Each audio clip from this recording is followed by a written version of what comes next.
rock and roll. I wish it was this weekend. Usyk, you guppy teeth, ugly, bug-eyed, rabbit, cat, ugly piece of you are getting knocked the out. And for all the haters out there as well, a massive you, because they got 70% of the Undisputed Heavyweight Championship. Simon Jordan, you an old no wonder you lost 100 million. Wrong business, you little sausage. Joe Parker, we cannot wait. Cruiserweights are getting smashed. Christian's strongest they've ever been. He's a monster. I'm a monster. Ah! Cruiserweights are getting demolished. Get up. No, my little sausage. He's a woolly, isn't he? I mean, never mind Gypsy King. He's the Gormless King. He tagged it into Simon Cowell, didn't he? He put it on Instagram. Tagged it into Simon Cowell. God, he's feeble-minded sometimes, isn't he? I mean, the bottom line, he's right, isn't he? I mean, he's maintained his position and got 70-30, so he's maintained that argument. He's right, I did lose a bunch of money.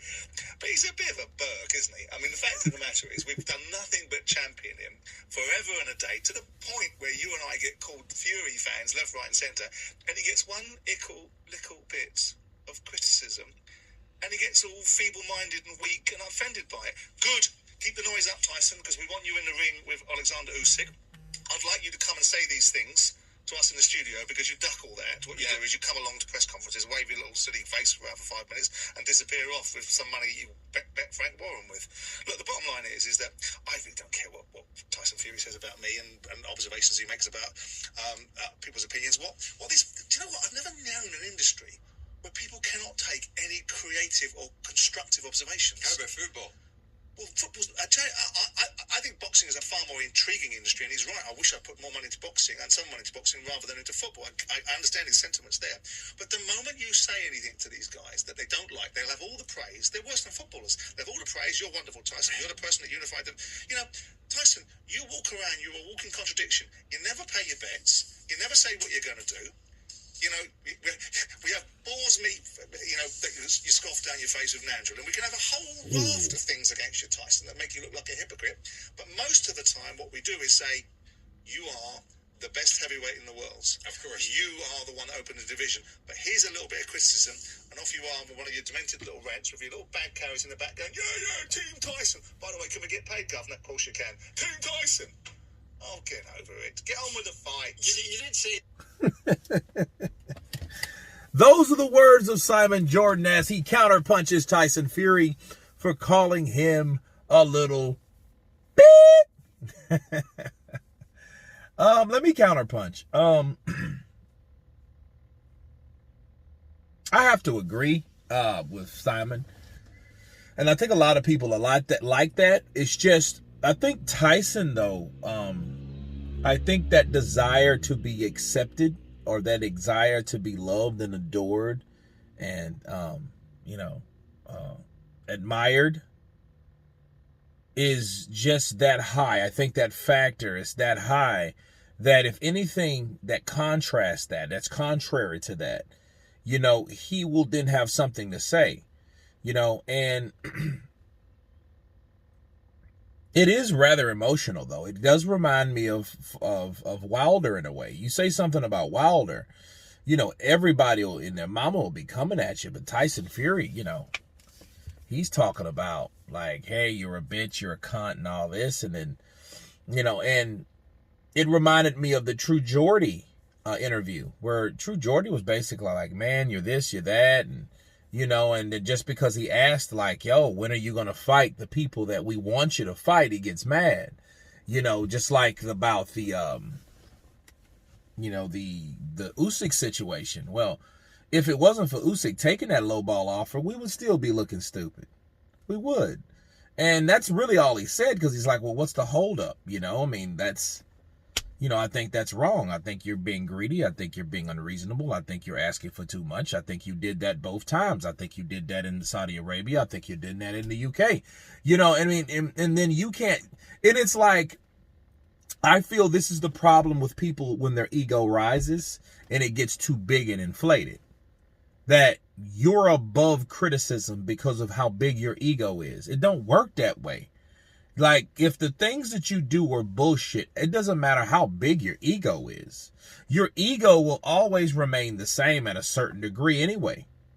You know, because that's how you feel about yourself. You know, your self-esteem versus how people look at you from the outside looking in. And it's really easier if they acknowledge you not doing the things that you're supposed to do. That goes from any job that you're at. It doesn't matter how you're praised. It doesn't matter how many employees of the year that you get.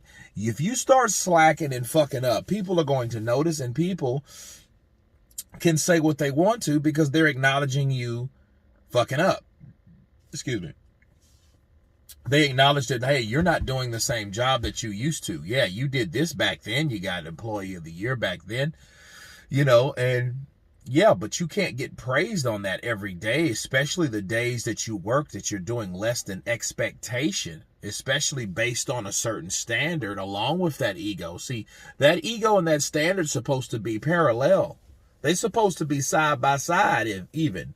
They don't supposed to be, oh, it's what he's done way a long time ago so he can fight whoever he wants when he wants just because, you know, we've seen a redo 3 times. No, it don't work that way. So Simon Jordan was basically asking, where is he going to have this fight? Because this is this one time where that pro-Fury crowd, okay, that's the significance of this. Talk Sports is a pro-Fury crowd. It's just showing you another example of another broadcast platform, another with more opinions or different opinions versus what they had. They're starting to question like, yo, Tyson, what the hell are you really doing? But again, he sent that offer out thinking it was going to close the show. This is going to be it. Yeah, I'm going to get 70-30. If you don't like it, go fight Daniel Dubois. Hey, you know what? If you don't like it, go fight Daniel Dubois. I mean, he reiterated on that when he said it, when he offered that lowball deal.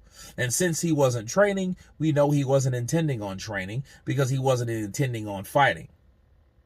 He didn't get, you know, into gear until, oh shit, he's actually accepted this offer.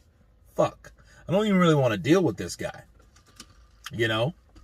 But Simon Jordan's right. You can't say anything about anyone else. And it does remind me of the time, like, you know, I've done hundreds of Anthony Joshua videos. And out of those hundreds, a high percent of those videos were praised. We're giving positive feedback to what he was doing. But then there are some that I question, Anthony Joshua, what the fuck are you doing? That's just like someone seeing one of those videos or those of those limited amount of videos where I'm like, yo, Joshua, you tripping. What the fuck, man? And then just go with that and then send it to Anthony Joshua and be like, hey, man, this dude's talking shit about you. He right here in Texas. You know, but again, you know, that's different from just hearing it and he keeps it to himself versus Tyson Fury, you know, going on a verbal rampage simply because people, you know, question him, either question that he's going to win or question that he wanted to fight in the first place. But anyway, you guys tell me what you think of Simon Jordan. Clap him back at Tyson Fury. Of course, please subscribe. And you guys been Counterpunch. Peace!